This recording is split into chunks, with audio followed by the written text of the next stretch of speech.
Au nom du Père et du Fils et du Saint-Esprit. Amen. Mon Seigneur et mon Dieu, je crois de tout mon cœur que tu es ici, que tu me vois, que tu m'entends. Je t'adore à genoux devant toi, je te demande le pardon de mes péchés et ton aide pour faire de mon mieux ce moment de prière. Ma mère, Marie Immaculée, Saint Joseph et mon ange gardien, intercédez pour moi. Nous avons commencé le temps de carême depuis 2 jours. Et nous sommes comme en train de démarrer toujours. Nous démarrons comme on démarre le véhicule pour un long trajet. Aujourd'hui, l'Église nous propose de méditer sur un très court texte qui nous plonge directement dans une pratique des actes pénitentiels du carême, qui est la mortification, symbolisée par le jeûne. En ce temps-là, les disciples de Jean le Baptiste s'approchèrent de Jésus en disant « Pourquoi alors que nous et les pharisiens nous jeûnons, tes disciples ne jeûnent-ils pas ?» Ces disciples de Jean-Baptiste observaient ceux de Jésus et se disaient « Mais tiens, eux ils se la coulent douce, ils mènent une vie tranquille, tandis que nous, on s'efforce, on se mortifie. Et eux, ils semblent ne pas trop s'en soucier. Comment est-ce possible en ayant un maître si parfait, un maître si bon et si spirituel ?» Jésus répond à ses disciples de Jean le Baptiste en disant ceci. Les invités de la noce pourraient-ils donc être en deuil pendant le temps où l'époux est avec eux? Mais viendront des jours où l'époux leur sera enlevé. Alors, ils jeûneront, dit le Seigneur. Eh bien, nous sommes dans ce cas de figure. L'époux, c'est-à-dire Jésus, qui prend cette comparaison avec le fait de mariage, il est l'époux de l'épouse, qui est le corps de Christ, l'Église, et il n'est plus là, du moins physiquement. Il est ressuscité, il est monté au ciel, il habite nos âmes, en grâce, mais il n'est plus là physiquement. Le cas de figure, maintenant, est réel. Les jours où l'époux nous a été enlevé sont déjà là.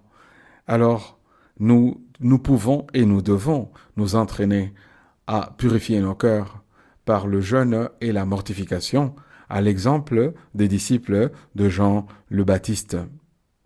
Seigneur, donne-nous, en amorçant ce temps de carême, qui est une période liturgique importante pour nous, tes disciples qui est marqué par le jeûne, la prière et la pénitence. Cette période de 40 jours avant Pâques est un moment vraiment propice pour purifier nos cœurs, renforcer notre foi et nous rapprocher de Dieu. Dans la messe, une des prières qu'on dit avant la prière eucharistique dit ceci, « Car tu nous donnes ce temps propice pour réprimer nos penchants mauvais, élever nos esprits et nous préparer à recevoir la récompense. » C'est un temps magnifique pour réprimer cette tendance que nous avons tous vers ce qui ne convient pas, parce que notre nature est pécheresse. Mais aussi, ce temps nous est donné pour élever nos esprits à Dieu, parce que la pénitence facilite l'accès à Dieu et nous préparer, dit la liturgie, nous préparer à recevoir la récompense, parce que le Seigneur voit ce que nous faisons en secret, comme l'évangile que nous avons écouté le mercredi. Le Seigneur voit ce que nous faisons en secret et le Seigneur nous le rendra. Donne-nous, Jésus, de nous appliquer à assimiler le style du carême avec foi et enthousiasme tout au long de cette période. Dans le temps de carême, l'époux nous ayant été enlevé, eh bien maintenant oui, le temps du jeûne, de la mortification est là. Le jeûne et la mortification sont des pratiques anciennes, elles ne datent pas d'aujourd'hui. Elles visent à discipliner le corps et l'esprit, parce que nous avons malheureusement une tendance naturelle à la mollesse.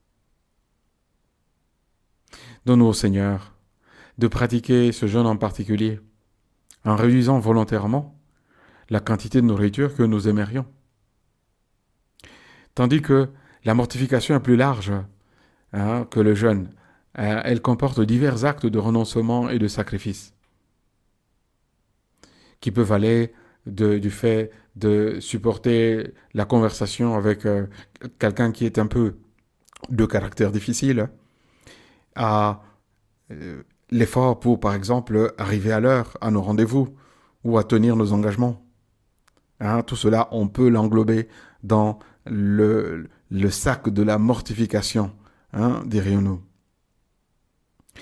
Les pratiques de pénitence, jeûne ou mortification, ne sont pas une fin en soi, Seigneur. Nous le savons, parce que nous ne sommes pas masochistes. Nous ne cherchons pas la douleur pour la douleur. Mais ce sont des moyens d'atteindre une plus grande pureté du cœur et une plus grande proximité avec Dieu. La mortification, on l'appelle parfois prière du corps. On peut prier avec le corps. Parce que le jeûne et la mortification tonifient l'âme, renforcent notre volonté. L'âme est comme un éveil. Quand elle goûte à, si tu me permets cette expression, quand elle goûte à la mortification, l'âme reçoit comme une sorte de tonus. La volonté est renforcée. Seigneur, en nous privant de certaines commodités ou plaisirs, nous apprenons à mieux contrôler nos désirs et à orienter nos actions vers des objectifs élevés de sainteté, d'amour de Dieu, de service du prochain.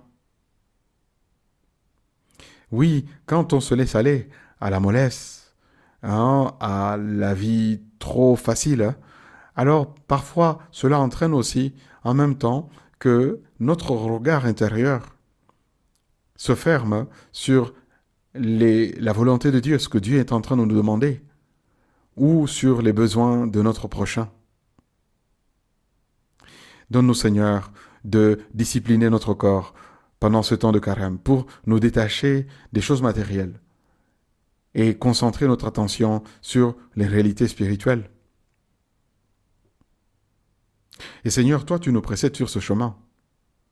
Tu es modèle par excellence de générosité dans le sacrifice. Tu nous as précédés en cela par ton jeûne et tes privations pendant les 40 jours et 40 nuits au désert. Et aussi pendant ta passion. Oui, pendant ta passion, tu as souffert. Tu n'ouvrais pas la bouche. Et tu offrais tout cela pour nous. Et toute ta vie, tu as été mortifié. Nous témoignons de cette manière ton amour fou, ton amour incommensurable pour nous tous. En suivant l'exemple du Seigneur, nous pouvons mieux comprendre la valeur des petits sacrifices faits par amour et la puissance de transformation que revêt la mortification. Donne-nous, Seigneur, de recommencer une fois encore pendant ce temps de carême à nous exercer à la mortification passive et à la mortification active. D'abord, la mortification passive. Eh bien, quand nous acceptons, nous recevons, en les acceptant les épreuves et les souffrances que la vie comporte, que nous n'avons pas choisies, qui se présentent à nous spontanément, eh bien, nous sommes en train de dire oui au Seigneur. Il peut s'agir d'une petite maladie, un petit ennui de santé, d'une contrariété ou de difficultés diverses. En accueillant ces moments avec patience et humilité, nous sommes en train de purifier notre cœur et de fortifier notre âme, de sorte que quand le Seigneur nous demande, par exemple, de faire sa volonté avec une force renouvelée, oui, nous serons préparés, nous serons forts.